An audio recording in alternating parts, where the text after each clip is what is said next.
Bienvenue dans Design Plus pour ce nouvel épisode de Design Plus Express. Cette série qui dure tout l'été 2023 avec des nouveaux invités et 10 nouvelles questions. Dans ce nouvel épisode, je reçois Aurore Diezma. Aurore est une jeune designer qui s'est récemment reconvertie dans l'UX design après plusieurs expériences professionnelles dans le domaine bancaire. Elle publie beaucoup de choses intéressantes sur LinkedIn et c'est comme ça que j'ai pu échanger avec elle. Et maintenant, voici les réponses d'Aurore.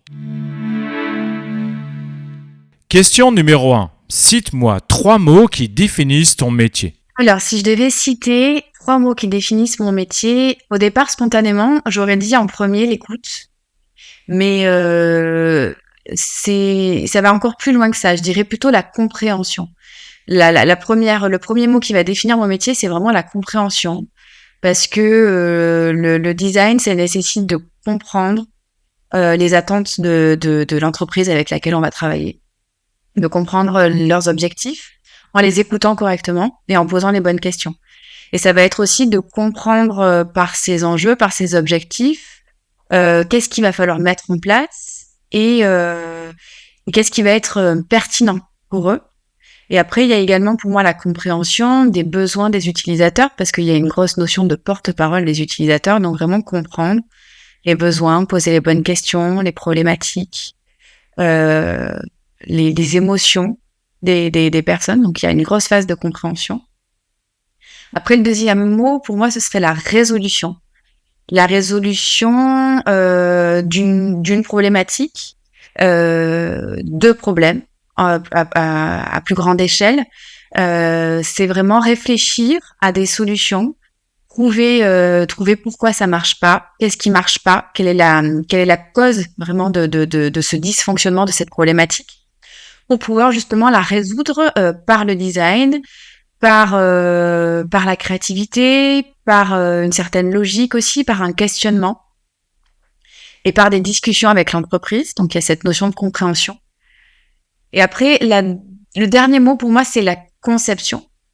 C'est vraiment arriver, du coup, en ayant compris les enjeux, les attentes, les besoins, en cherchant à résoudre une problématique spécifique et à répondre à un objectif, concevoir une expérience, concevoir une interface, concevoir un parcours qui va vraiment permettre de répondre à cette problématique, à la résoudre, à répondre aux enjeux et aux besoins des utilisateurs et potentiellement justement à apporter une solution qui pourrait leur changer la vie et qui pourrait aussi apporter énormément à l'entreprise en ayant visé juste. Donc il y a la conception au sens large, on n'est pas sur la conception de prototype ou de maquette uniquement, c'est vraiment une conception d'expérience 360 degrés en réfléchissant à tous les éléments qu'il faut inclure pour respecter les valeurs de l'entreprise, les besoins des utilisateurs, pour vraiment trouver ce juste milieu et être ce chef d'orchestre. Voilà, les 3 mots, ce serait, c'est vraiment la compréhension, la résolution et la conception. Question numéro 2. Pourquoi as-tu voulu devenir designer ? Alors, c'est pas en me levant un matin que je me suis dit, ça y est, c'est ça, c'est ma vocation, puisque moi, j'ai un parcours atypique. Je suis designer par reconversion professionnelle. J'ai travaillé pendant 12 ans dans la banque. Mais malgré tout, c'est pas un cheminement qui s'est fait au hasard. Parce que j'ai toujours eu à cœur d'essayer de comprendre les choses, d'essayer d'aller plus loin, d'essayer de dégager un petit peu ce qui se trouvait sur la surface et d'avoir vraiment ce lien fort avec les clients. C'est ce que j'ai aimé le plus dans mon métier en banque, pour leur apporter des solutions qui soient appropriées à leurs attentes. Et donc, en fait, au bout d'un certain temps, j'étais plus nécessairement alignée avec les valeurs de mon entreprise. Je sentais que j'avais fait mon temps et qu'il fallait que je fasse autre chose. Donc, j'ai fait un bilan de compétences. Et dans ce bilan de compétences, j'ai fait un gros travail d'introspection pour vraiment comprendre quelles étaient les valeurs et quels étaient les éléments fondamentaux dont j'avais besoin dans mon futur métier. Et donc, en fait, dans le design, il y a la notion déjà de créativité qui était très importante pour moi parce que j'ai toujours eu besoin d'apporter ma créativité, de pouvoir réfléchir à de nouvelles idées, à de nouvelles approches pour trouver des solutions et innover, mais mettre ma créativité au service des autres. Ça, c'était important. Il y avait aussi la notion de devoir résoudre quelque chose, d'apporter son aide pour résoudre quelque chose, pour trouver des solutions et pour améliorer la vie des gens. Et pour moi, en fait, vraiment, le métier du UX designer, c'est un métier qui a pour vocation d'améliorer la vie des gens en trouvant des solutions pour leur faciliter la vie. Donc, ça répond à la valeur de créativité, ça répond à la valeur de problématique, de réflexion, voilà, de voir un peu faire fonctionner son cerveau pour trouver voilà pourquoi ça marche pas, qu'est-ce qu'il y a, et cette remise en question permanente de se dire bon allez il faut que je continue, que je me forme, que j'apprenne, que je recherche, que je vois ce qui fait, ce qui se fait, que je fasse de la veille pour vraiment rester au fait de ce qui se passe. Voilà, pour moi aussi le fait d'être designer, ça nécessite une culture qui doit être mise à jour en permanence. Donc c'est s'approprier des nouveaux outils, s'approprier des nouvelles méthodes, des nouveaux modes de pensée. Et donc ça, je trouve ça hyper challengeant. Donc ça, c'était très important pour moi dans le choix du métier de designer. Donc la créativité, je l'ai dit. Qu'est-ce qu'il y avait aussi dans le métier de designer après, c'est plutôt dans le métier d'entrepreneur, puisque moi, j'ai voulu me lancer à mon compte.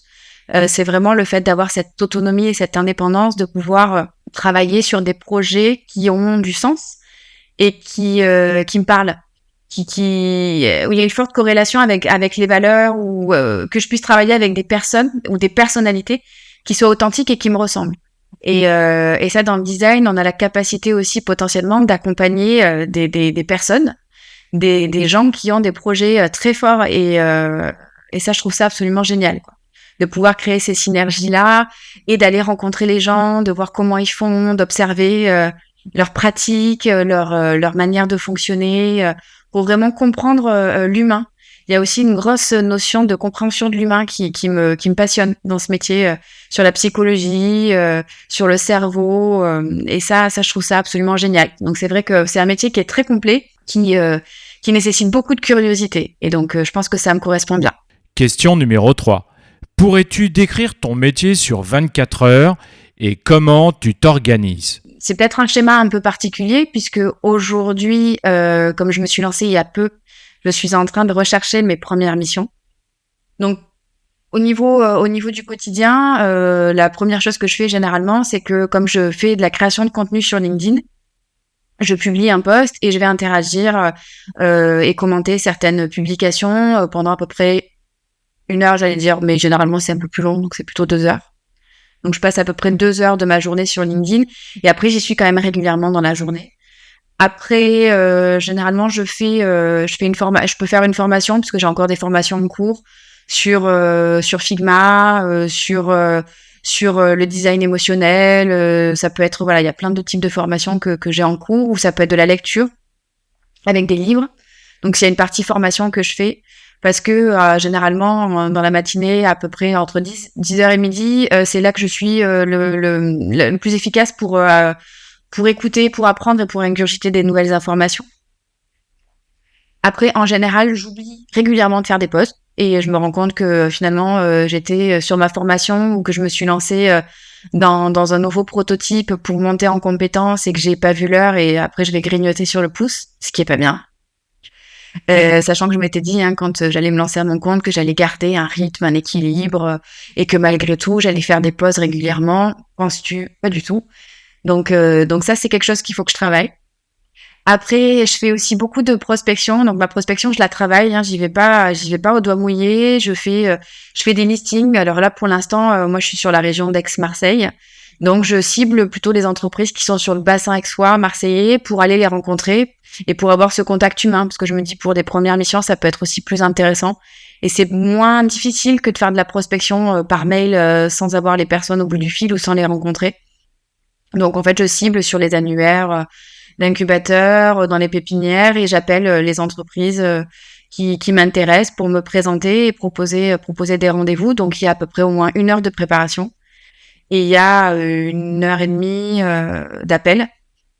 Et après, généralement, voilà, je travaille sur des projets pour toujours monter en compétences, garder la main et pouvoir optimiser mon portfolio. pour mes prochaines missions, pour pouvoir malgré tout valoriser des projets, même si c'est des projets qui sont fictifs ou si c'est des plateformes que je prends en exemple pour essayer de trouver des solutions et les améliorer. Donc il y a une grosse phase de networking, après il y a une phase d'apprentissage, de lecture, il y a une phase de prospection et après il y a une phase de mise en pratique, on va dire, voilà. Et après sur 24 heures, après voilà, j'ai ma deuxième journée qui commence et je vais récupérer mes enfants en fin de journée. Et donc là c'est assez sport, mais il m'arrive aussi des fois quand j'ai pas été assez productive et c'est ce que j'aime dans la liberté d'être auto-entrepreneur, de pouvoir reprendre mon ordi et bosser potentiellement le soir pendant 1 heure ou pendant 2 heures, parce que malgré tout, c'est un métier, mais j'ai pas non plus l'impression de bosser, puisque j'adore ce que je fais et que j'apprends plein de choses. Donc c'est un plaisir, même si le soir je dois rallumer mon ordinateur pour continuer à bosser pendant 1 ou 2 heures, je le fais volontiers. Question numéro 4. Quelle est ta plus grande réussite en tant que designer ? J'ai pas beaucoup de recul puisque ça fait à peu près 1 an que je me suis lancée dans cette reconversion. Mais on va dire que mon premier projet, pour moi, ça a été une réussite pour plusieurs raisons. La première, c'est que donc j'ai travaillé pendant 6 mois avec une start-up sur un projet. Et donc, j'ai pu travailler sur toutes les phases de conception en UX design, en allant de la prise de brief à la recherche, en passant par la conception, puis les tests et l'itération. Et donc, la réussite, ça a été vraiment que j'ai trouvé que tout ce qu'il y avait dans la méthodologie, tout ce qu'il y avait dans les étapes à suivre du projet me plaisait, que j'adorais ce que je faisais et que j'ai vu aucune contrainte où il n'y a pas un point plutôt qu'un autre où je me suis dit non, en fait, ça me correspond pas, ça me plaît pas et j'aurais potentiellement fait le mauvais choix. Donc la première réussite, ça a été vraiment de trouver du sens et de me dire bon, en fait, ouais, c'est bon, c'est ça, je suis vraiment alignée avec ce que je fais, ça me plaît, ça me correspond et je pense que j'ai trouvé ma place. Ça a été le premier élément. Et le deuxième élément, au niveau de la grande réussite, ça a été vraiment de pouvoir me prouver et prouver à la start-up avec laquelle je bossais que le fait de prendre en considération les besoins des utilisateurs, de les comprendre et de réfléchir à comment y répondre pouvait complètement changer la donne. Parce qu'en fait, j'étais sur un projet à la base où c'était une start-up qui voulait créer un lead magnet pour avoir une base de prospects en proposant un outil de benchmark et de veille. Et finalement, il s'est avéré qu'il y avait une vraie problématique, qu'il y avait un vrai besoin utilisateur là-dessus, qui a permis de faire une plateforme assez poussée avec des données dont elles avaient besoin. Je dis elle parce que c'était dans la cosmétique. Et finalement, d'un lead magnet, on est passé à un outil ultra complet qui devait être gratuit, qui finalement va être payant.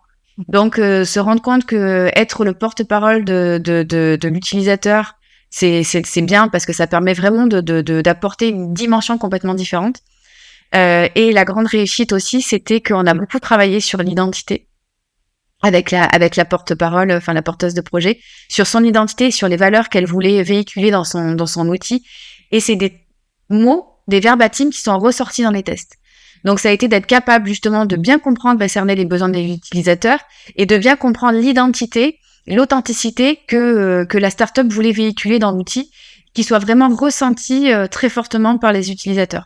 Donc ça a été une grosse réussite de se rendre compte que voilà, effectivement, on peut apporter notre touche, on peut apporter quelque chose et on peut justement accompagner les entreprises à concevoir des produits qui fonctionnent et qui trouvent vraiment un vrai besoin, quoi. Et donc ça, j'ai adoré. Connais-tu Notion ? Personnellement, c'est l'application que j'utilise toute la journée, tous les jours, pour gérer le podcast, mais aussi pour une partie de ma vie privée.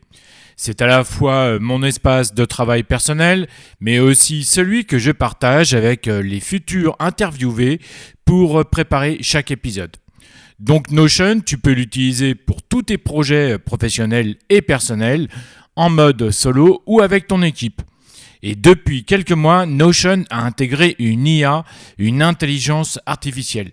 Tu peux lui poser directement tes questions sur tes documents, tes tableaux, tes projets et l'IA te répond. Il suffit juste de demander. L'IA t'aide à rédiger tes contenus.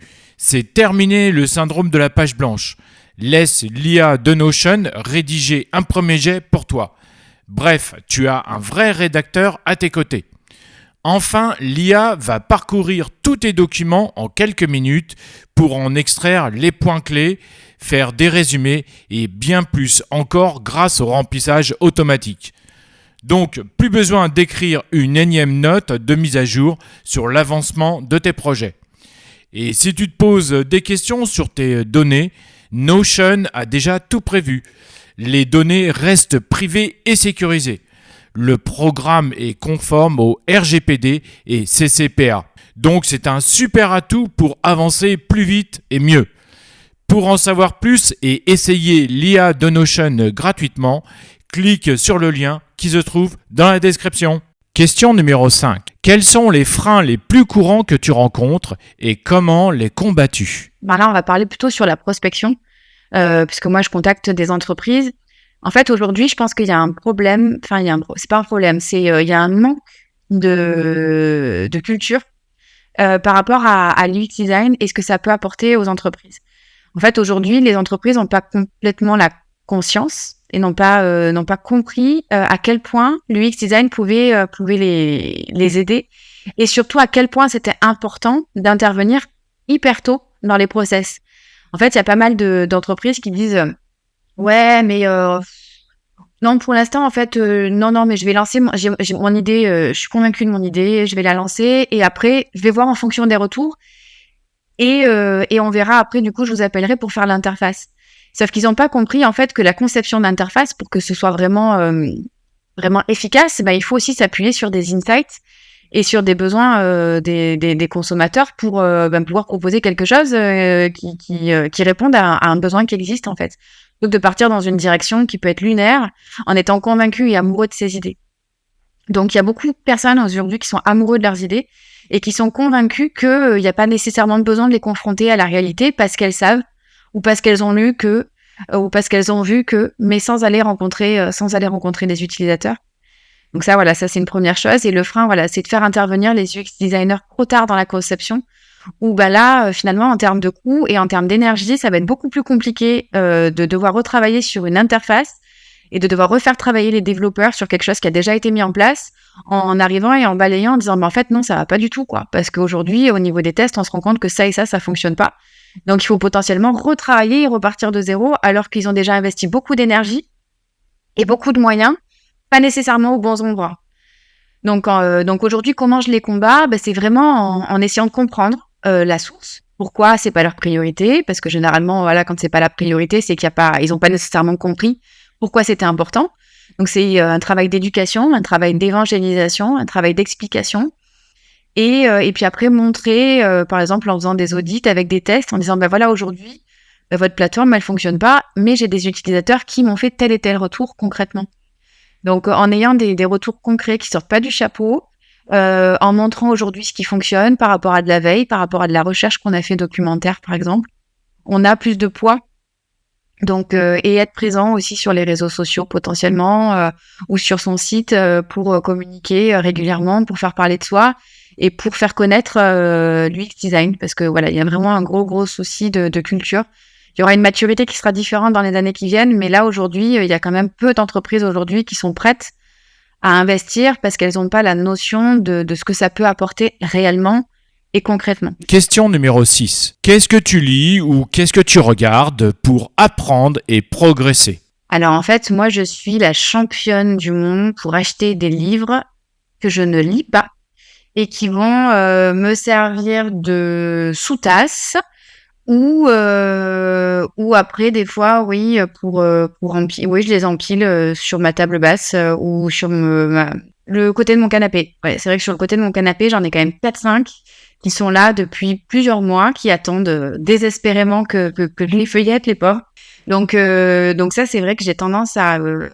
En fait, il y a pas mal de livres que je prends et que j'ai du mal à lire, en fait. Quand c'est un peu trop technique, c'est difficile pour moi de les lire parce que je suis concentrée pendant 5 minutes et puis après, au bout d'un moment, je pique du nez. Surtout que, mauvaise pratique, généralement, ces livres-là, je vais les lire le soir vers 21h, 22h, où je suis claquée et donc pas du tout réceptive. Donc, il y a quand même des livres que j'ai lus, ça m'arrive, pour de vrai. Donc, il y a quand même des livres que j'ai lus. Donc, les 3 livres que j'ai vraiment lus et que j'ai trouvé super au niveau de l'UX design et que je conseille, c'est la 2e édition des 35 bonnes pratiques en UX design de Liv Danton-Lefebvre, que j'ai trouvé hyper bien écrit, concis, factuel. Ensuite, j'ai lu aussi dernièrement les 58 outils de design systémique de Sylvie Daumal, qui était intéressant, qui m'a nécessité quand même de pouvoir bien prendre des notes pour bien assimiler et comprendre les choses, parce que c'était une notion qui était nouvelle pour moi. Et j'ai beaucoup aimé aussi le livre de Tristan Charvilla et de Rémi Guyot sur la Discovery Discipline, parce que j'ai trouvé que la méthode était quand même hyper intéressante et c'était surtout très concret. Donc je pense que c'est pour ça que ces livres-là, je les ai beaucoup appréciés, parce que c'était du factuel, de la mise en pratique. Et ça, j'ai vraiment beaucoup aimé. Après, je vais pas citer les autres livres que j'ai pas lus, parce que je pense qu'il y en a qui sont géniaux, mais moi, en tout cas, ça me correspond pas. Après, qu'est-ce que j'écoute? Parce que je me suis mise au podcast. Il y a quelques temps, en fait, j'avais une listen de podcasts longs comme le bras, et finalement, je les écoutais pas parce que ça me correspondait pas nécessairement. Mais là, du coup, j'ai découvert des podcasts qui sont super intéressants et qui sont sur les startups. Comme moi, j'aimerais beaucoup travailler avec des startups plutôt early stage, plutôt spécialisées SaaS. Je pense que c'est important de bien comprendre le langage des startups, les problématiques, les différentes étapes. Donc, il y a le Y Combinator, qui a une plateforme qui a de super ressources. Il y a pas mal de vidéos qui sont hyper intéressantes. Donc ça, je le conseille.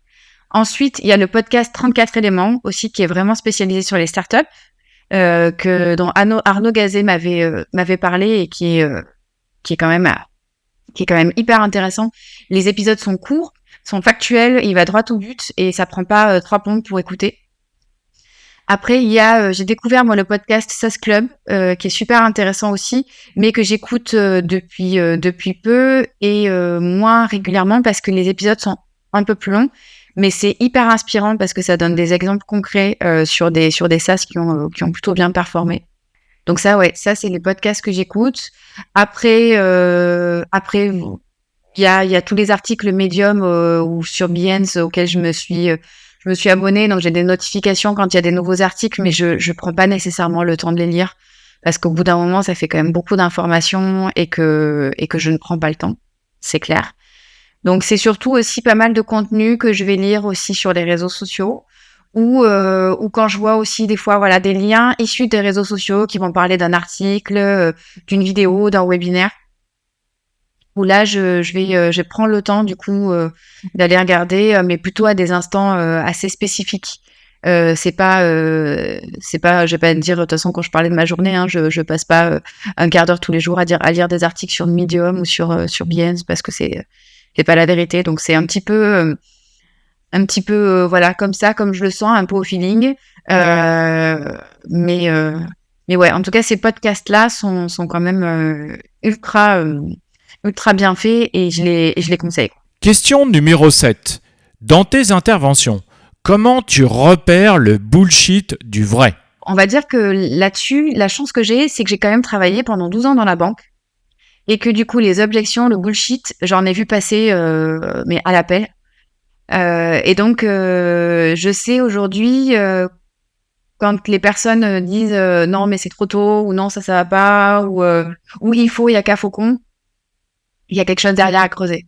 Donc, c'est quand il y a aujourd'hui des objections ou des éléments qui sont dits sans contexte. À partir du moment où il n'y a pas de contexte, où on n'est pas capable d'expliquer, de justifier pourquoi est-ce qu'on prend telle ou telle décision, c'est que c'est bullshit, c'est que c'est pas justifié, ou c'est que c'est pas réfléchi, et que derrière la décision, en fait, elle est pas nécessairement prise de manière logique.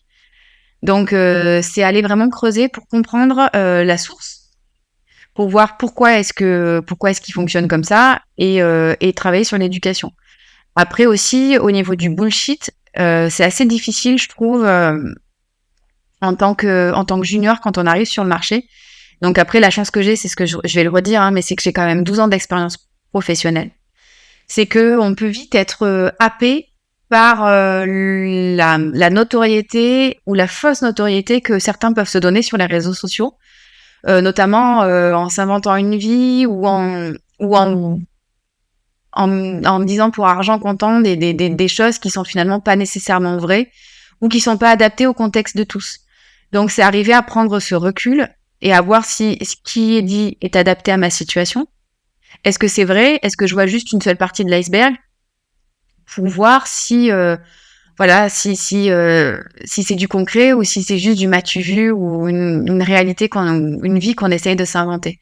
Donc je trouve que ouais, aujourd'hui c'est quand même assez difficile sur pas mal de plateformes d'arriver à déceler le vrai du faux et donc je pense que pour les personnes qui veulent se lancer dans l'entrepreneuriat, dans l'UX design, on peut des fois avoir une fausse image de la réalité en fait et se dire ouais mais en fait c'est facile, je me lance en entrepreneuriat, il y en a plein qui disent qu'en 2 mois ils ont gagné 10 000 euros par mois donc s'ils le font moi je vais le faire aussi et puis j'ai pas besoin de me casser la tête alors qu'en fait c'est de l'apprentissage, ça demande du temps, ça demande de la rigueur, c'est beaucoup de questions, c'est des remises en question aussi régulièrement, des doutes. Donc aussi être capable de se recentrer sur soi, de voir si on est vraiment aligné avec ses valeurs ou pas, et de voir si ça nous correspond pour arriver à faire le tri. Donc des fois faire des pauses aussi et faire un break, je pense que c'est quand même assez important. Et surtout aussi au niveau du bullshit, c'est arrêter de se comparer aux autres et arrêter de se remettre en question personnellement. Si par exemple on a un porteur de projet avec qui on discute et qui remet en cause notre point de vue, ben, il remet pas en cause la personne qu'on est, il remet en cause le point de vue. Donc à nous aussi de lui expliquer, de lui faire comprendre pourquoi est-ce qu'on l'a fait, parce que peut-être c'était un souci de communication, tout simplement quoi. Question numéro 8. Donne-moi un secret sur ton métier que personne ne sait. Je peux pas dire que personne ne sait que j'ai été banquière, parce que puis c'est pas un secret puisque c'est sur mon profil. Je pourrais dire peut-être un secret que personne ne sait sur mon métier, c'est que malgré tout, on peut, c'est sans prétention aucune. Il faut vraiment prendre au second degré, mais on peut des fois être un peu des super-héros. Parce que en tant que UX designer, on a cette capacité d'écoute, de compréhension et cette vocation aussi à vouloir changer la vie des gens et à simplifier la vie des gens. Quand on parle d'accessibilité, quand on parle de design systémique, quand on parle d'éco-conception, quand on parle de solutions, de répondre à des problématiques, on est là aussi pour apporter notre aide, pour faciliter la vie des gens. Et donc ça, c'est un petit peu les super-héros qui les font parce que les super-héros, ils vont sauver la vie des gens. Ils sont vus un petit peu, donc on est des super-héros de l'ombre. Ça, j'aime bien.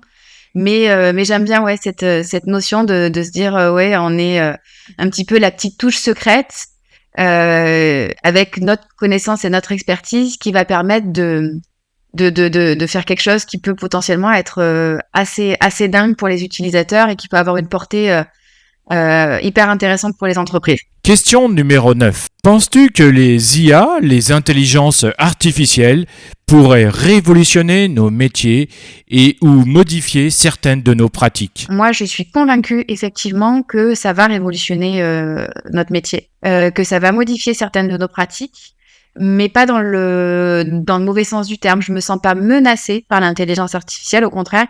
Je pense que ça va être un super outil pour nous permettre d'être beaucoup plus efficaces, pour prendre des meilleures décisions, pour avoir une meilleure connaissance du marché, des consommateurs, pour pouvoir anticiper.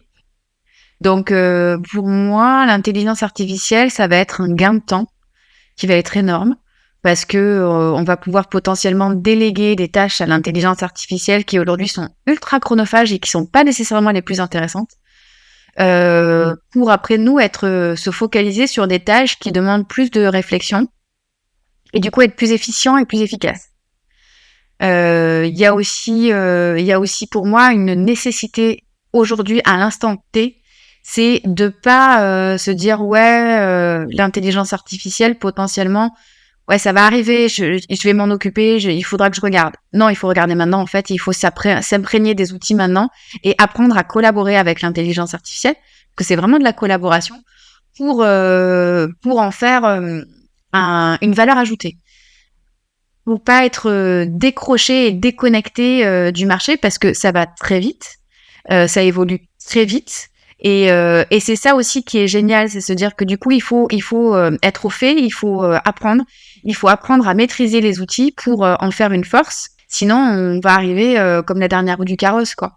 Donc l'intelligence artificielle va vraiment révolutionner, mais ça va être voilà d'un point de vue aide, en ayant toujours cette capacité à prendre le recul nécessaire pour utiliser l'intelligence artificielle comme un outil, mais pas comme une vérité infaillible.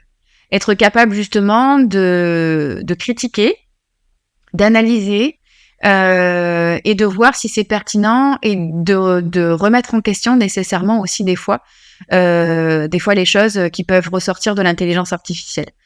Donc c'est voilà, être capable à faire cette distinction entre le fait que ce soit un outil et que ce soit pas une révolution dans le sens où ça va être des robots et qui vont réfléchir à notre place et dessiner à notre place. C'est quelque chose qui nous fait gagner du temps, qui nous permet d'avoir une expertise qui sera plus poussée et différente.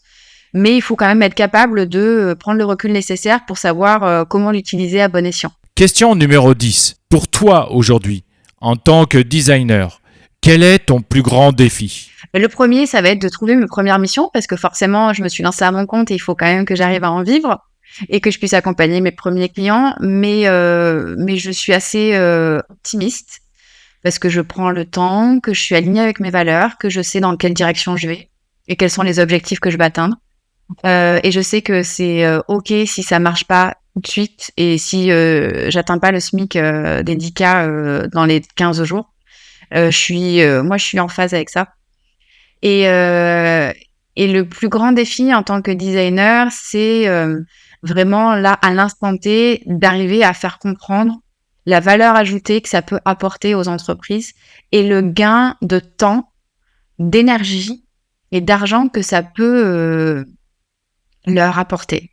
C'est vraiment voilà, arriver à communiquer, à faire comprendre l'intérêt du design.